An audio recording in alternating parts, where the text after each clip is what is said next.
Welcome to my free Feng Shui Q&A. Thank you so much for coming, being here, showing up this evening live. Excited to share with you, and hello to everyone who's going to watch this later. I'm excited to share with you too. So I'm Megan Montero, and I'm going to talk about, just give a brief introduction to Feng Shui, like a 10-minute introduction, share a little bit about myself and who I am and how I came to this. Then we'll be mostly focused on your questions and anything else you want to talk about. And at the end, I'll just share briefly a little bit about how to work with me if you wish. And that will be our evening. So I'm Megan Montero, and I live here in Santa Cruz, California. Been a Feng Shui practitioner for 19 years. And I got into this practice. I would call it a practice. Feng Shui is also a process. It's a spiritual art. It's a healing process. It can also be looked at as science. It's all those things. So I got into this through my own experience with chronic health issues and being a highly sensitive person. I did start out as an artist and thought that I would be making art the rest of my life, but my health issues kind of veered me on a different path, which led me to finding Qigong and Tai Chi and learning about the Chinese system of Qi, which I absolutely loved. And then my Tai Chi teacher, he just had this intuition, and he handed me a flyer for a Feng Shui workshop and said, Meg, you've got to check this out. So he took me to this, short afternoon workshop, and it just blew my mind. Because, growing up, I had this relationship with space, just this love, this passion of rearranging things, trying to create some kind of beauty and order. It wasn't regular interior design. It was sort of a very specific way of working with the space. And I didn't know about Feng Shui. And so now hearing that there was this whole art, this whole system of way of working with our homes in a very intentional way to promote healing and well-being, and not only to also just feel comfortable and in a beautiful space. I just knew immediately that Feng Shui was my dream job. I, of course, there aren't a lot of Feng Shui practitioners out there. So it took me a few years to get my courage up to actually initiate that. And I did finally commit to, formal training with a Feng Shui practitioner so that I could become a Feng Shui practitioner and help people. And so I'm really blessed to have had three amazing Feng Shui teachers, a woman named Francine Peterson, who passed away a few years ago. And she was my first teacher. She sent me to one of her other teachers, Carol Bridges, the Nine Harmony School in Indiana, and then later to master teacher Holin, Jatsuma Holin, who lives in Millbrook, California. And all of my Feng Shui teachers were longtime students of Grandmaster Lin Yun before his passing. And Grandmaster Lin Yun is well known for bringing Feng Shui to the West. And his approach is referred to either as Black Sect Tantric Buddhist Feng Shui, BTB Feng Shui, or Black Sect, or Grandmaster Lin Yun's Feng Shui school. And his approach, it's rooted in tradition, but it's a very innovative approach, and it's been really adapted to support our modern way of living. And so it's very relevant for our times. And a lot of other Feng Shui approaches have incorporated some of his methods into, because they're just so helpful for where we are today. But I'm a big believer in finding the approach that resonates with you, finding the practitioner that resonates with you, because even though there are lots of different traditions and schools of Feng Shui and different approaches. They all, and sometimes they contradict each other, they all come from the same place of the same end goal of creating harmony and balance for our homes and for the people who live there. And they all have a lot to offer. So yeah, I think they're all relevant, and just to follow that one that speaks to you. So what else to say about me? I guess that's all I need to say about me. Why don't I share my screen, and I'm just gonna share a few slides to give you a little brief intro to what is Feng Shui anyway, right? There's a lot of different, as I said, interpretations, approaches, and so as I was saying, it's an art, it's a science, it's a process, it's a practice. Feng Shui, it's an ancient Chinese practice, and it takes great care to bring our living spaces into an alignment with the forces of nature. And the purpose is to foster a healthy and prosperous life. And this is because, the ancient Chinese, they were profound observers of nature and of humans and of our living spaces, and they really understood that we adapt to spaces where we live, and to the land where we live. So Feng Shui, it's not just about a space, it's also about the relationship between the space and the property or any building, really. And so it's also a process of healing and balancing the space. When you're working with the space that already exists, that's when this potential for healing and balancing the space comes in, and that can produce healing and balance for our life.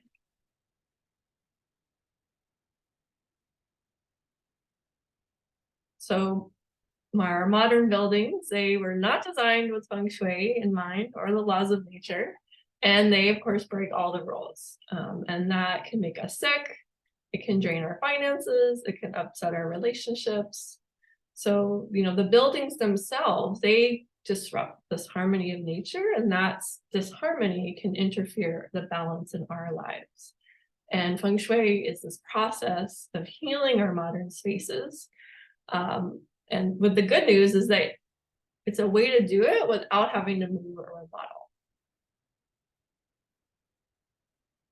And it's also, if somebody does want to remodel, it's really a good time to incorporate the Feng Shui, because if you do remodel, it can disrupt the good Feng Shui, but you don't have to remodel.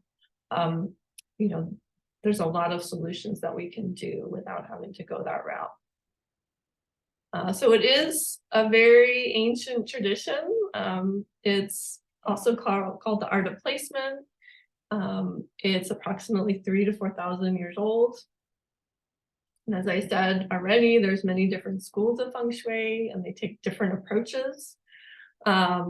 And that sometimes those approaches sort of contradict each other. So I just want to say, if you've read Feng Shui books and you happen to read books from different approaches and you got really confused, that's why, because some of them do contradict each other. So not to worry if you got confused, because it is hard to really grasp the essence of this work in a book. And so Feng Shui is all about aligning our space, our home, our places where we live, with this natural flow of energy that we're intimately connected to. And when we're in this flow, that's when balance and harmony and prosperity and success are all supported in our lives. And when we go against this flow, or when this flow is blocked or stagnant, that's when our lives get more challenging. So Feng Shui is an intricate system of aligning our space with this natural flow, so that life will flow more smoothly even when challenges come our way. So I chose the picture of the river here because I like to use the metaphor of a river to try to explain this. So imagine that your life is like a river and you're swimming down the river of life. So sometimes the river speeds up and sometimes the river slows down. But because you're going with the flow and you're swimming downstream, you always have that supportive movement and energy of the river to help carry you forward. And, very natural in our lives for challenges to come across our path, obstacles that we have to face, they're there for us to learn and grow. Just like in nature, when a storm comes, causing a tree to fall across the river, blocking the way, we have to work extra hard to get around that obstacle, to get through that challenge. But because we're swimming downstream and going with the flow, we have the support and that movement and of that energy of the river helping us carry us forward, helping us get through that challenge and obstacle. Now, if we were to turn around and try to swim upstream, going against the flow, then, even though we would still get to our destination, it would take longer, it would be more difficult, it would be harder because we're going against the flow and we don't have that support, that help and movement of the river to carry us forward. We're going against it. And so Feng Shui is about aligning your space with that natural flow so that our life will flow smoothly, even when challenges come our way. And it's very much, the way I see it is it's like a way of aligning our space. When we align our space with this natural flow, it's like having the support of the universe there backing us up in life.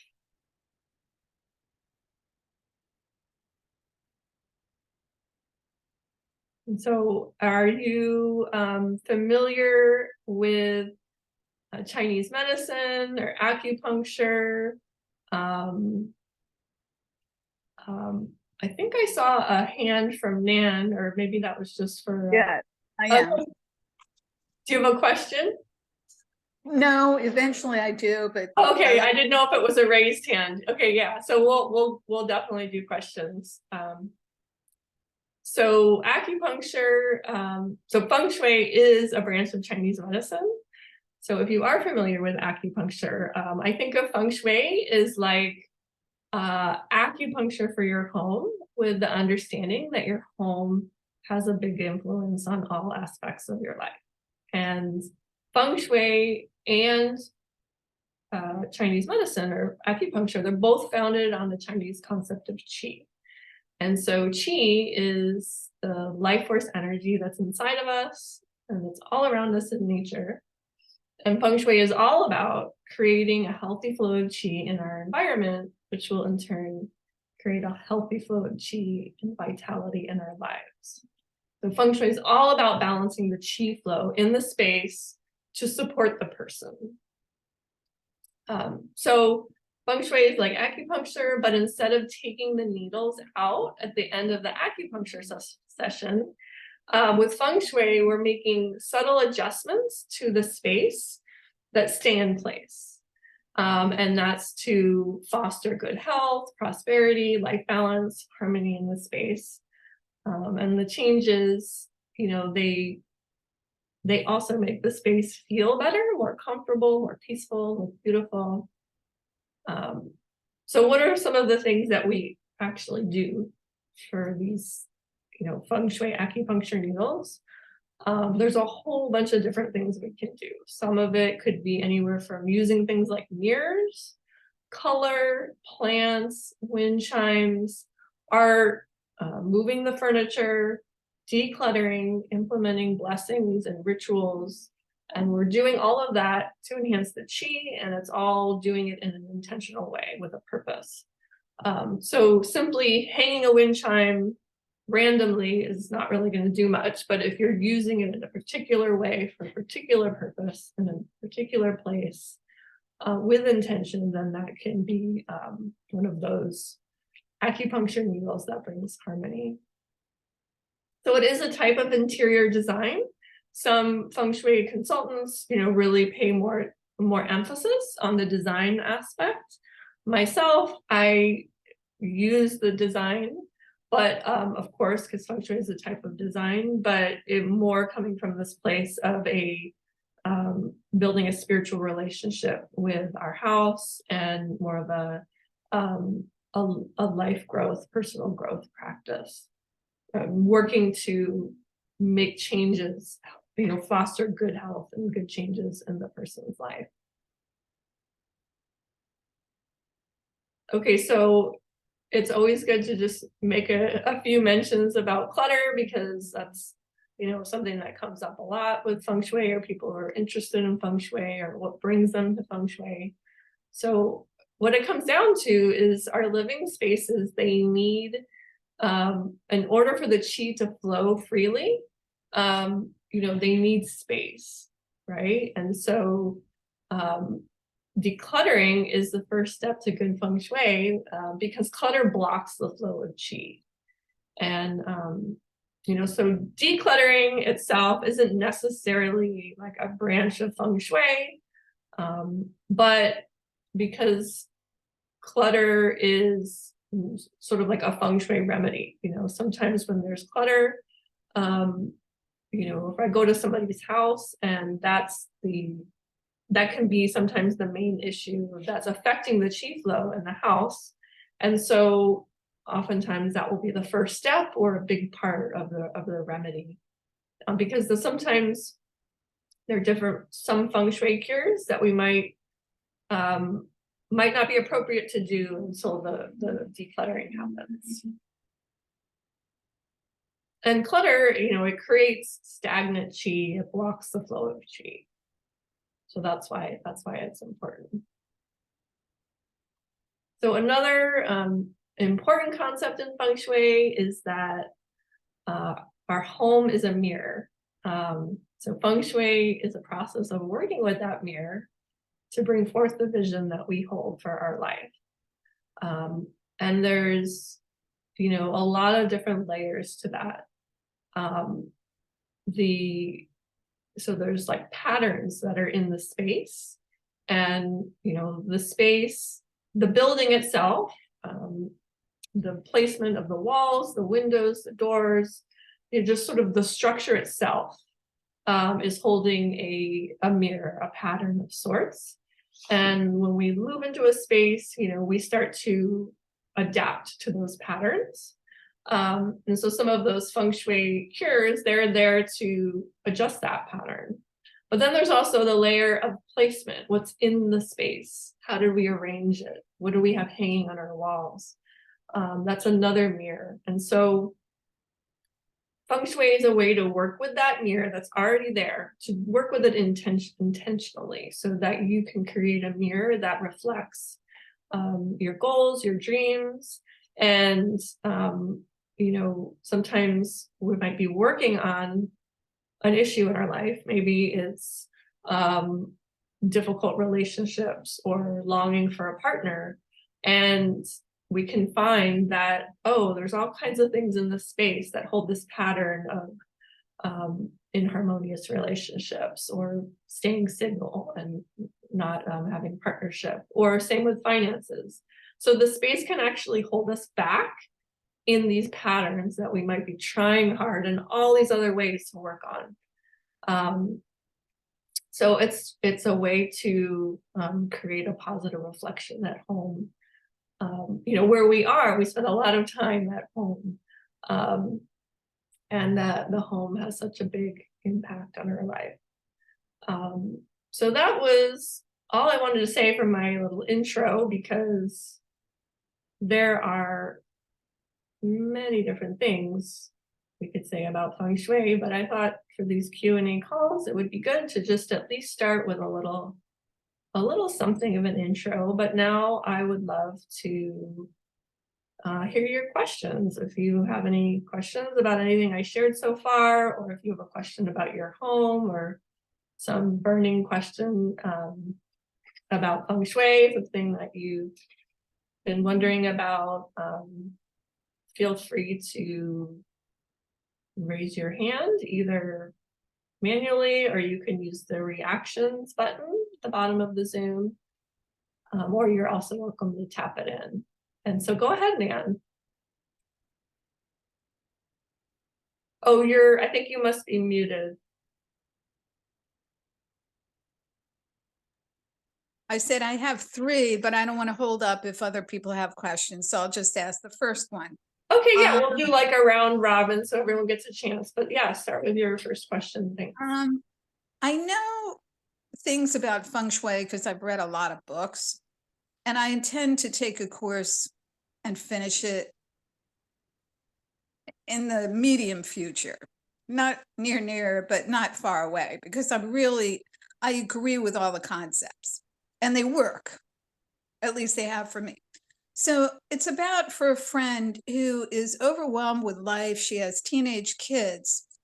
And I said, I know a little about Feng Shui. And one of the first things she said is she lives in a split level home where the entrance has steps going up to her apartment or her part of the house, and then split level steps going down to her teenage children.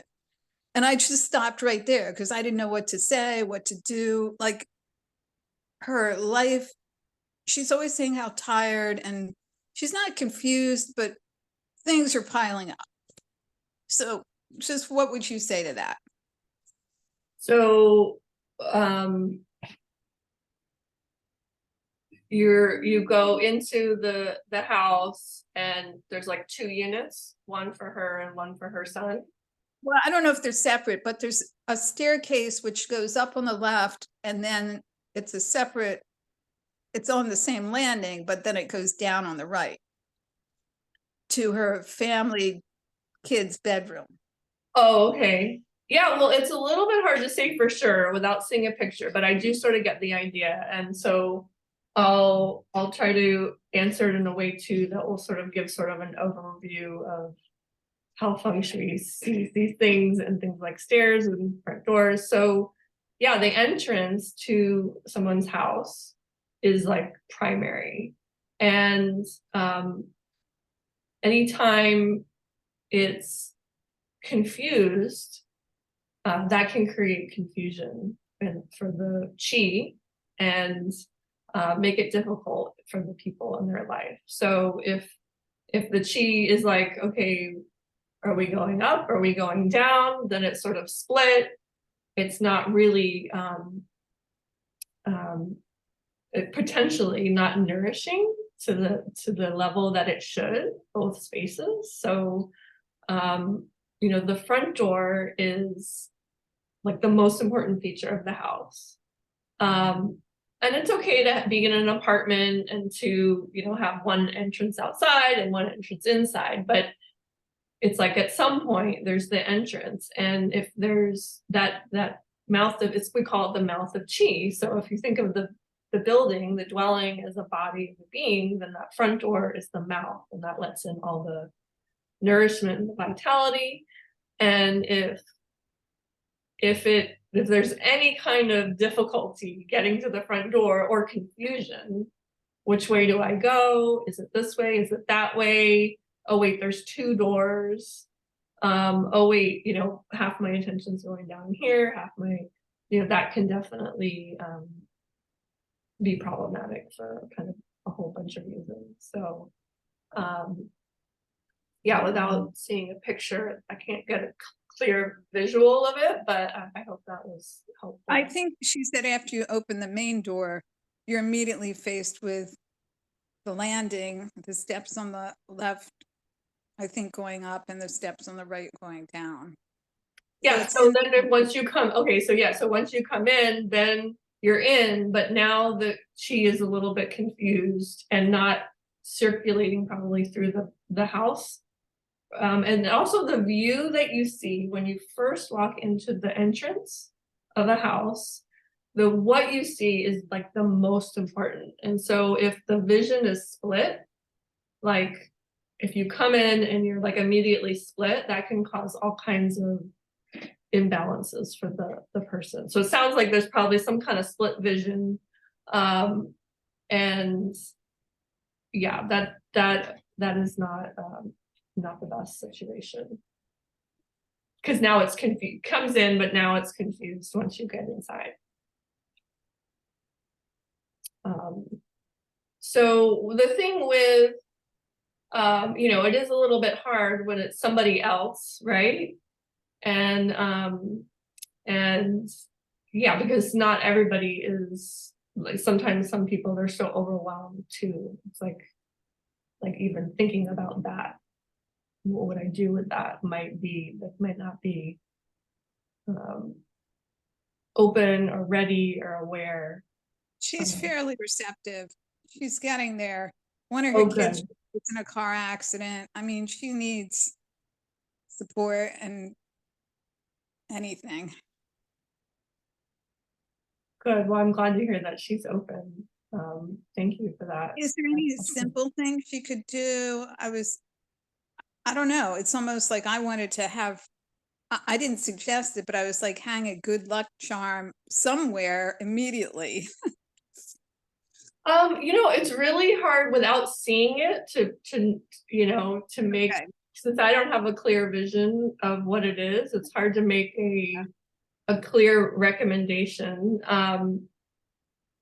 But I would say, you know, in general, when you first walk in the space, anything you can do to focus, hang something that might focus the energy, their intention in a positive way in one direction, that would certainly be helpful. Yeah. Okay. Thanks. Thank you. You're welcome. That's a great question. Does anyone else have a question? We can come back to your other ones. Go ahead, Dana. Oh, hi, thanks.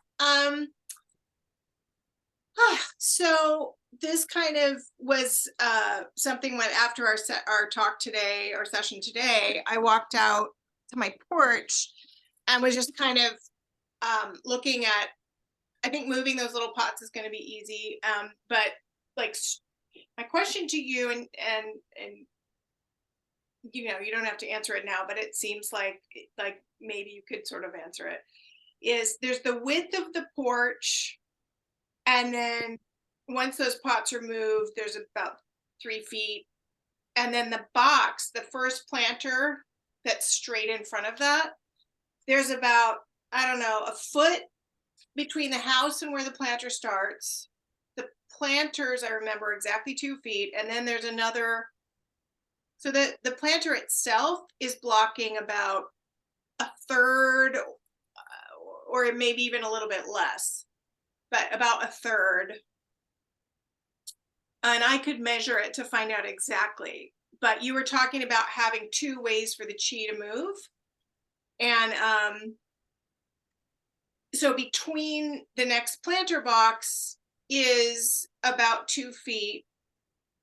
And it's just going to be a huge project to move that big planter box, because it weighs, even with no soil, it weighs a ton.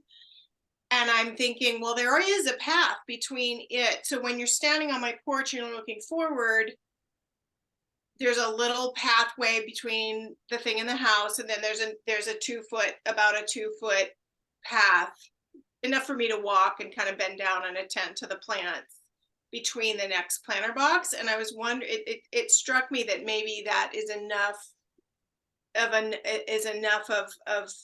a place for the chi to go. And so I was just kind of asking that, like, because I could spend a lot of time and I need to get a bunch of people, and it just would be a really big project to move that. But if it needs to be completely clear for the full width of the porch, versus, you know, we already have the way that I come into the house where the pathway is. So I was just curious if you had a sense of that. Yeah, that sounds like a great question, and I'll try to answer it in a way that might be beneficial to everyone, since they don't have the same visual that we do of that one. But so in Dana's situation, we're talking about her front door, and there's some pots outside, and so it's sort of a hard hidden place to get to anyway, and there's some really nice pots that are sort of blocking Well, I'm gonna blocking move the path. pots. I'm gonna What? move. I'm You're gonna. gonna move the pots, but now we've got the big planter. Yeah. So, you know, I would say, moving the pots is the priority. Whatever you can do, you know, it's sort of like you've got to, in general with Feng Shui, pick your battles, you know, and like, since moving that, you know, if it can't be moved all the way, but it can be moved back a little so that there's a little bit bigger path. It's more like so that you have a better option, another option to go through. You know, I would say that moving the whole thing is probably, since it does gonna take some serious work and effort, it's probably not the most important thing to put the energy into over the other things, right? And if it's possible to move it a little bit, so there's a little bit more room, then that, but if not, then I would just, you know, I would put it at the absolute top of the list. Yeah, I mean, it's got it's. Yeah, I mean, I could, with help, I could probably empty everything out, but it's just, even when it's completely empty and there's nothing in it, it's gonna take a lot of people and wheels under it. And I mean, she built those in place. So, you know, maybe I could get a team to move it, but it's like, it's going to be a kind of a somewhat of a big project. Yeah, and sometimes it's really helpful when you're removing blocks and moving things and decluttering to start with those things that are going to be easier to do, because they're going to start getting the chi moving, and that's going to help like everything else. Exactly. So then later, you know, when it's time to do that, there might be, you know, an easier solution, more help to do it. So yeah, but in general, I just kind of brought the thing to share, something to share, is that, you know, with pathways and, you know, part of what Feng Shui is in the space is, so we're this body, right? We have this physical body, but Qi, it's like we're bigger than our body, right? And so you want to be able to like move through the space or move through the paths in a way that you're not, your chi field isn't always getting kind of like squished and crunched, because then that affects our health and well-being. This leads me to kind of an add-on, a little side note to that topic, which is my mom's always complaining because my whole yard has no paths, or the paths are like really, because I would always want to bring in more plants, more pot. Like I was just always coming home with more stuff. It's like, my mind is like, no, let's keep the pathways really tiny.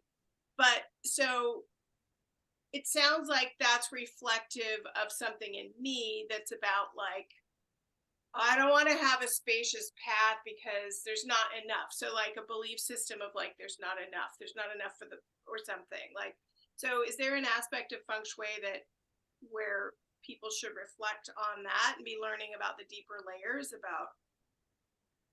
Yeah, you know, Feng Shui is all about the deeper layers. So when I work with people, usually, you know, and we did a little bit of this, but we were just had the mini consult is, I start with learning about the person in their life and what's going on that you're wanting help with. Because usually we can, you know, what are the struggles with? Because usually we can find that pattern in the space. Yeah. And so what's cool about Feng Shui is then it's this opportunity to start, you know, and they may already be working on those things, but it's like, but gosh, you know, it's like, why are there always these boundary issues, you know, in my life? I'm like forever in, you know, working on boundaries. It's like, oh, well, look, there's all these places in the house that to me, from the Feng Shui eyes, speak to boundaries. And so it's sort of like reflecting that continual self-growth. And so it can be helpful with that inner growth to work on the house, but to also you're working on it from that way and opening up that door. Yeah, and it also feels like there's a way that if you're not giving yourself a wide enough pathway and giving yourself enough space and you're trying to cram everything in,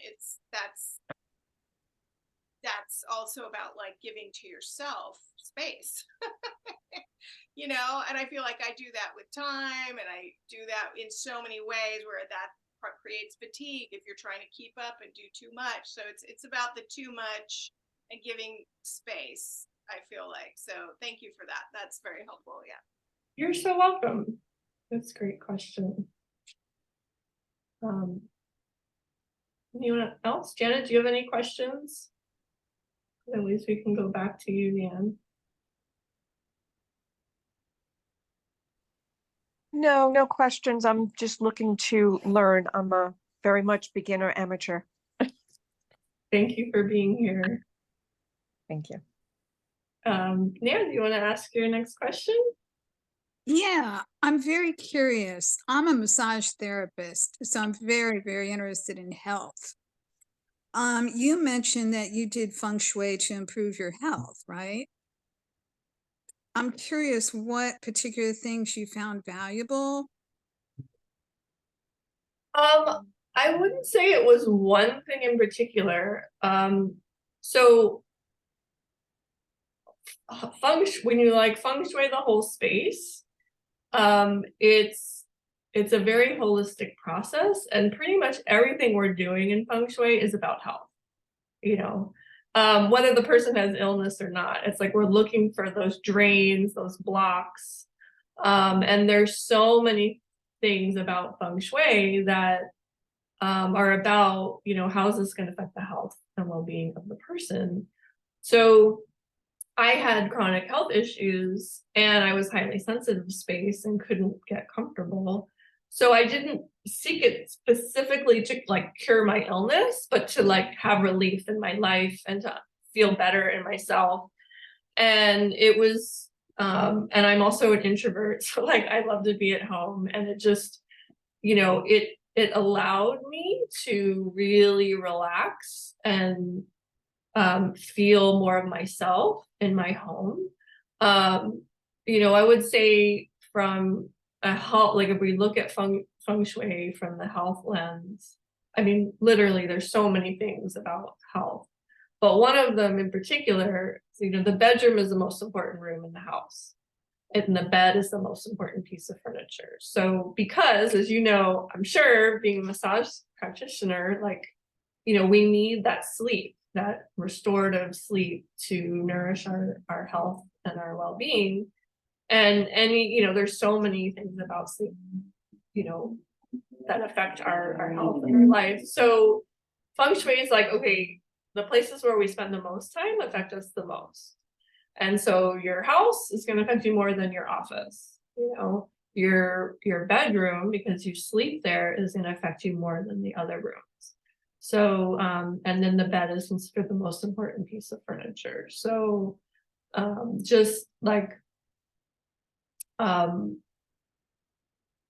you know, since we were talking about clutter, decluttering the bedroom is considered really important, because like everything that's in the bedroom, we're connected to energetically. And so sort of recycling that, the bedroom, it's like, and oftentimes the bedroom becomes, because it's like the hidden room, it's like the place that people don't pay attention to. But it's, what I say is like, well, what about you? You're the most important person in the house. You know, it's the most important room. So it's really a place to take care of and nourish, because that will then take care and nourish us. So it's like the last thing you see before you go to bed, the first thing you see when you wake up. And so those moments have a profound impact on our well-being, on our day-to-day life. Just like in your sister's situation, it's like that first thing she walks in the house, boom, like that's one of those important moments. How many times, you know, it's like influences us. And so the bedroom, you know, what you see when you go to bed. So pretty much the placement of the bed is also really, really important. And yeah, there's a lot of things about the bed. So yeah, I don't know if you have any other, if that brings up other questions, but, pretty much everything about Feng Shui is about health. And I wouldn't say for me that there was one thing, it was more the process of, when I first experienced Feng Shui, I reached out to the person I wanted to train with as a teacher, and I asked her if she would be my teacher. And I hadn't really actually experienced Feng Shui before, but I was reading about it and just like, I just had that intuition. And she was like, well, before we decide if I'm meant to be your teacher, let's Feng Shui your place, and that's going to sort out the karma of whether or not we're meant to work together. And so she came and we did a Feng Shui, balance the house from the Feng Shui. So it wasn't one thing, it was multiple things. And so that's kind of where that, that Feng Shui needles, acupuncture treatment, it's like, it's like a process. But, I would always kind of go back to the bedroom and focus on that would be maybe my first recommendation for health. You're welcome. I have a question. You mentioned several times about when you walk into your home, the first thing should be a beautiful thing, because it's as soon as you walk in, it's what you're seeing. What different ideas or thoughts of what can we do to make that happen? Like, what do you put there? A plant, or what do you put there? That's a great question. So when you walk in, is it a hallway? Is it a room? Is it a entryway? Is it a wall? Since I'm in a condo, it's a narrow little hallway kind of, and it goes right into the living room, dining room combo. So you see the wall that starts on the dining room area. I have set up as an office though. Okay. Yeah, so just sort of stepping back to the ideal entry, which most of us probably don't have, but the ideal would be you walk in and there's this spaciousness, brightness, you want it to be light, you want it to be spacious, you want there to be, so that you're not walking into something, or that it's not like a dark enclosed. So if you walk in and it's like a little area and then there's a wall close by, you would want to add light so that there's light there. And two, things that you could hang on the wall would be a mirror, as long as it's not reflecting clutter. Hanging a mirror across from your front door, if you have a wall there, is a really good cure, because it expands the space, it opens it up, it brings light. It should be big enough that it actually does that, because a little mirror is not really going to do that. And so it'll remedy the fact that the wall is sort of close to the door, because if you kind of walk in and like there's a wall very close, it's sort of like walking into a wall. Yeah, I think I didn't explain myself well. Okay. Sorry. So there's not a wall there. It's just that when you walk in, the first there's a little opening to the left, which is the kitchen, and then towards the right is the staircase going upstairs. So the first real opening where you see anything as you walk and keep walking, there's a wall on the right hand side. So it's still like one continuous, there's no obstruction. So right now I have a small, it's not a buffet table, I pretend like it is because I have kitchen stuff in there because my kitchen's very small, and I have a picture on top and I have my stereo on it. But I mean, it's not a beautiful thing to see, but it's not a horrible thing either. So I'm kind of like, well, if this is really the first thing you see, so Yeah. I'm like, what should it be? Yeah, well, you know, it might be easier if I saw a picture next time. You're welcome to bring a picture next time I do this. But I would say if it's not a beautiful thing and you're like, then that's a clue. So is it have to be there? Could you put a piece of fabric over it so that it looks beautiful? Could you move it? And like you said, adding a plant, of course, any plant, whether it's fresh flowers, whether it's a healthy plant or an orchid, it could really be anything that just to you uplifts you and sort of sparks beauty and makes you feel calm. You want to like walk in and have either neutral feeling or just a feeling of welcome and, you know, sort of like an awe, like, oh, I'm home, you know. And so, you know, if you can move what's on there and find a different place for it and just put something else, like I said, a plant, you know, but in general, if somebody did have a wall, whether it was close or far, you know, like using a picture that really, you know, a really beautiful picture, something that really is beautiful to you and catches your eye, you know, all those things would work. I'm kind of laughing to myself because that's also the wall that I put everything. I've been purging a lot. I put everything on that wall as this is donation wall. So as soon as you walk in, you always see all this big mess because it's going to be picked up. Like I have the Vietnam vets coming Wednesday. So I have a big mess there right now. So, but that's, and this is what I do. As soon as they pick up, I'm like, oh, well, now it's empty. So now what else am I going to get purged and get rid of? You know, so That's great. Well, I love that you're decluttering and you're purging. That's awesome. You know, and in general, if something is, you know, messy like that for a while because you're in a process, but as long as it's moving, right, it's not really clutter or a block. But probably if it's kind of this constant rotation at the front door, maybe you could see if there's another place um to store your in transition giveaway I kind of stuff. put it on the other side of the buffet so you don't see it. But as the day comes closer where they're going to pick up, it kind of, you know, spreads out a little bit more. But yeah, it's temporary. It's a short time. Thank you.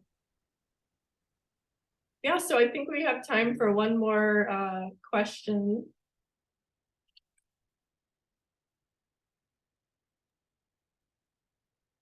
Okay, go ahead, Nan. You were talking about the home being really important because you're there a lot. But I'm thinking of people who commute a lot and they practically live in their car. Can you apply feng shui to their car in some way? Um, well, their home is still affecting them because it has like it's like holding space for everything they're doing out when they're in the car. But yeah, I mean, you know, there are different things that you can do to put like a protection in the car on the rear view mirror, like a blessing and, you know, hanging a crystal or like a multifaceted crystal and, you know, using intention that it's, you know, bringing protection and, um, you know, or having some kind of other, you know, amulet or something. And certainly, you know, cars can sometimes be the dumping ground. So, you know, clutter affects us no matter where it is. And if you're in the car all the time and it's really cluttered and messy, you know, then that, you know, it brings the energy down. And so it'll be more more uplifting and sort of help the person to keep the car, you know, it doesn't have to be like ridiculously clean and meticulous all the time or like rigid, but you know, to take care of it will go a long way, I think. Okay, thanks. Question. Yeah, you're welcome. Yeah, so those were awesome questions. I hope that was fun and helpful. I thought I'd just share, briefly about my work. In case at some point you wish to work with me, looking forward to working with Dana already. Yeah, so I do Feng Shui consultations. I work one-on-one with people. I do that on Zoom, long distance, and I also do it locally in my area. And the cool thing about working on Zoom for Feng Shui consultations is by looking at the person's floor plan, and I also have them send me photos and some short video tours, I can learn a lot about the space. And then we get on, so I do an evaluation and then we get on Zoom and, we work together and give my Feng Shui remedies. And so I do either like short appointments, like usually 1.5 hours. If somebody just wants to do like a focus on one particular area or one room. But then I also do a bigger consultation that takes a little bit longer. So if you want to learn more, you can visit my website. And I also always do, a connection call to explore whether working together is a good fit. So feel free to reach out if you want to learn more. And I also am, sometimes teach other Feng Shui workshops and decluttering workshops. And yeah, I'll be doing this Feng Shui Q&A call again sometime next month. So thank you all for being here and asking questions. It was fun to share. Thank you. Thank you. Great to see you. All right, have a great night. Thank you so much. Thank you so much. Good night. You're so welcome.